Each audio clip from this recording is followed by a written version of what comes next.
Hello guys, how are we doing? This is Andrew Harris with your TNA Impact review for April 12th, 2012. Now we start off this Impact Wrestling episode with Eric Bischoff coming out to the ring. And we know with Eric Bischoff, it's going to be something probably really cool or really stupid. But basically he comes out to the ring and he announces his team for Lethal Lockdown, which consists of Bully Ray, Gunner, Christopher Daniels, Kazarian, and himself, I believe. Okay, and he also talked about how Garrett's a disappointment, and yada yada, and yeah. Okay.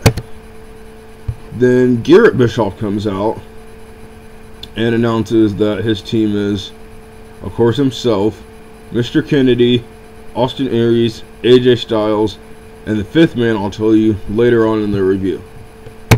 Okay, the first of three matches that we had were, let me get my script up here. Oh yeah, it was Mr. Kennedy versus Gunner with lethal lockdown implications, obviously.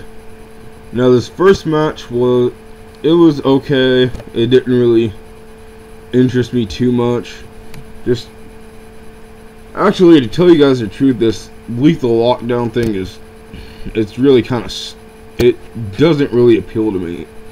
It's just, why can't you just have a 4-on-4 and put the stipulation on there, but not call it lethal lockdown? I understand that it's going to be inside of a steel cage, but why don't you just say it's going to be inside a steel cage, still call the event lockdown, just say it's going to be a 4-on-4 tag team inside of a steel cage. I don't know, but I'm not going to sit here and rant at you guys. Okay, next we had a Motor City Machine Guns and Joe and Magnus segment, where basically Motor City Machine Guns come out, talk about their return last week. Then Joe and Magnus come out, talk about how Motor City Machine Guns are one of the top tag teams in tag team history, and I can't argue with that. But Joe and Magnus are going to beat them on Sunday. Then they get interrupted by Mexican America, and of course, being the dumb idiots that they are, they try to fight Motor City Machine Guns and Joe and Magnus, which end up with Mexican America getting their asses kicked. And then Motor City Machine Guns and Joe and Magnus stare down before their match on Sunday. Alrighty, next we had Christopher Daniels and the X Division champion Austin Aries in the second match of the Lethal Lockdown series. Okay, this match was pretty good in my opinion. It had two X Division athletes squaring off inside the ring. Sorry about the pause gear. Pause there, guys. I'm looking at my Facebook. Okay, it had two X Division athletes, with one being a real veteran inside the ring, one that's still, he knows what he's doing, but of course he's new to TNA, so there you go. Okay,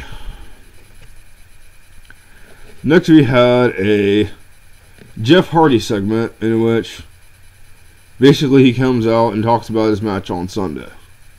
Moving on. Next we had the ODB and Eric Young wedding.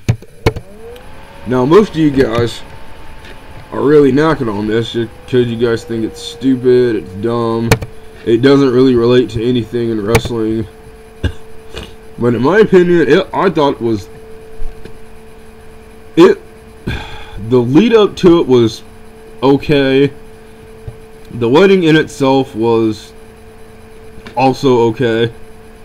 You basically have the typical wedding, the bride and the groom obviously, the pastor obviously, but this was inside of a steel cage. And the pastor actually mentioned this, that marriages can be rocky like steel cages, you'll have your ups, your downs, shit like that. But then you get Sarita and Rosita come out and try to convince EY to call off the wedding with ODB and get with Sarita Rosita. So they do a striptease. And I'm thinking to myself, fuck. Why do they have to do a striptease? But then Eric Young talks like, I don't want them, I want you. So basically, ODB takes off her traditional wedding gown and she also strips down and is looking pretty fun. But what got me about this segment was the fact that Eric Young took his off and he was basically in one of those like man speedos. I actually don't know what they're called, but that's beside the point. But it just didn't look good. Eric Young, why would you do this? You just lost some man points. I'm sorry, you just lost man points for doing some stupid shit like that. Okay, next we had Bully Ray versus AJ Styles in the last lockdown implications for Lethal Lockdown at Lockdown this Sunday. Getting a little confused there, guys. Okay. This match, in my opinion, was actually the best match of the night. You had two veterans getting it on inside the ring, trying to win for their respective teams going into Lethal Lockdown with a 4-3 man advantage. Now, what was interesting about this match is you had shit. No, you didn't have yawns. You had both teams on each side of the ring, and of course, when one got up, one was like, yeah, we got you guys, and what led to it was basically an all-out brawl. Then Bully Ray gets his chain that's on his wallet, hits AJ Styles with it, and gets the win. But wait, there's more. Hulk Hogan comes out and announced that it would be a 5-on-5 man match, and that you had to find a fifth man by the time the commercial ended.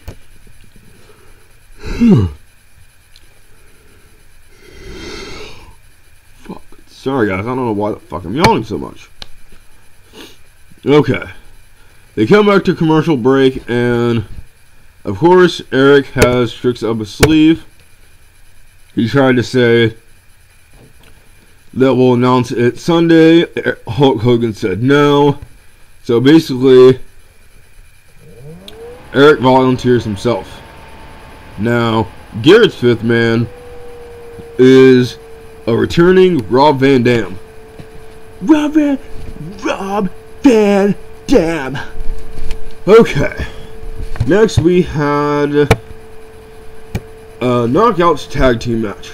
My favorite part of the night. We had Velvet Sky and Mickie James versus Gail Kim and Madison Rayne. Now, this match, in my opinion, was okay. It basically was a build up to Lockdown where Velvet Sky will take on Gail Kim for the Knockouts title. That's really all I'm going to say about that. Next we had the Cowboy James Storm and Bobby Roode stare down for their match this Sunday. Now, they referenced a few things. One, they referenced that they were a tag team and that they were one of the best tag teams in TNA.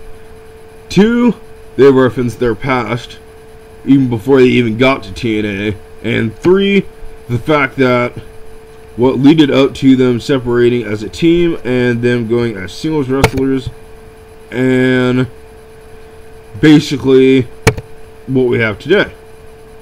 Now, the match at Lockdown, I think this is going to be a really, really good match. Now, I won't be ordering Lockdown, but I can already tell you guys, this is going to be probably the match of the year for TNA side of wrestling. Alrighty guys, that's it for this review. I just want to tell you guys that on Friday I'll be doing my SmackDown review. Saturday I'll be doing Wrestling's Finest episode 2. And if you guys want to see episode 1, let me know, because I had some audio issues I had to take care of. By the time I got them taken care of, it was late Sunday. So if you guys want to see that, let me know. On Sunday I will be doing a preview of what's to come this week, or what I think will happen this week on WWE and TNA. And then Monday will be WWE Raw. So for this TNA review, I'm Andrew Harris, and I'll see you guys later.